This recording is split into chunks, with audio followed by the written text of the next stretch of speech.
Welcome back to another one of our videos on building better digital experiences. We really just want to make sure that everybody out there has a great digital experience. And we have a white paper that we've published that goes through a lot of the criteria, all the criteria that we use when considering which digital experience platform is appropriate for each client and each project. There's even a checklist and a spreadsheet you can download and use when you're going through this exercise. Correct. Stephen, did you know that? I did. All right. So these videos, we talk about each one of the criteria that are in that white paper. And today we're going to talk about the importance of community that surrounds the platform. I probably say this every video, but I think this is one of the most important, the most telling criteria and characteristics when you're making a decision about your digital experience platform. What do you think? Yeah. And when you're saying it's the most important to look to identify the longevity of the platform. Yes. That's where the importance is. Right. That's where you can kind of see, a mile wide scope of that product. Right. Mile wide and, however long. Yeah. And I guess when we were, doing our prep for this video, we talked about three communities, right? So we've got the developer community, the importance of a strong, rich user community, and then basically, industry recognition, the industry itself. Yeah. So working backwards there, I think it's important that you are looking for a legitimate product that is recognized by the rest of the industry as a viable competitor. You got to pick the best one there. But I think I'm also saying don't go pick the trendiest, latest, hippest, newest platform that somebody's hyping up. Be careful. Watch out for that. It happens all the time. Would you agree?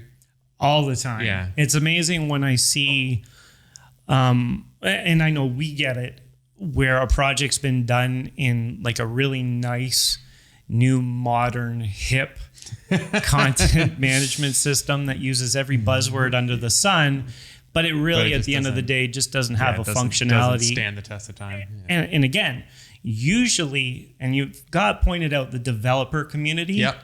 When you're looking at the developer community, it's also what the developers are asking for. If you've got a lot of developers or very few, the right word is very few developers asking on those channels, asking anything. That means there's not a lot of support. That's right. And you want to make sure when you're evaluating the developer community, how robust is it? How active is it?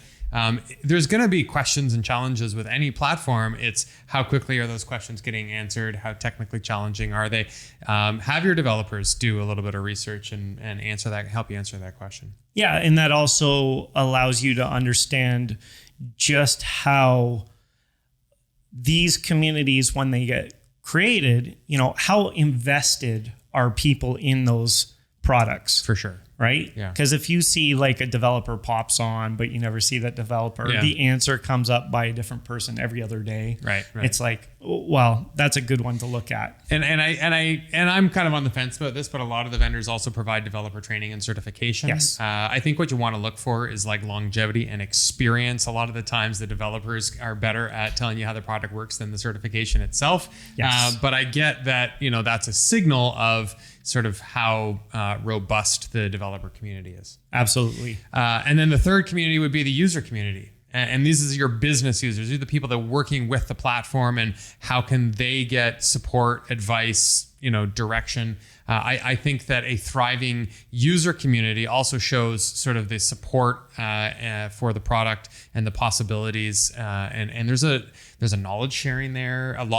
There's a lot of time. There's events, there's conferences that you can go to just to sort of be in that space and get inspired by others, and that can make a huge difference to the health and the overall digital experience that you're building.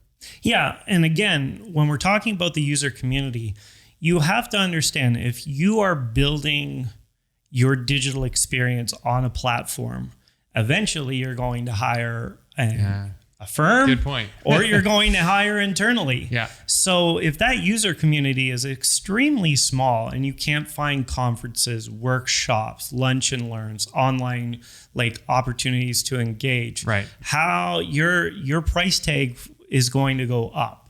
for that like resource. for that resource. Very specialized. So you want to be able to find as much as you can in terms of user engagement, because that'll allow you to find as many people that can come in and hit the ground running. Exactly. Or at the very least, hire a competent person who and have faith and have confidence that they're going to be able to find all the resources they need to get themselves up to speed quickly. Correct. Yeah. Yeah. Awesome. Okay, good stuff. Look for a good community.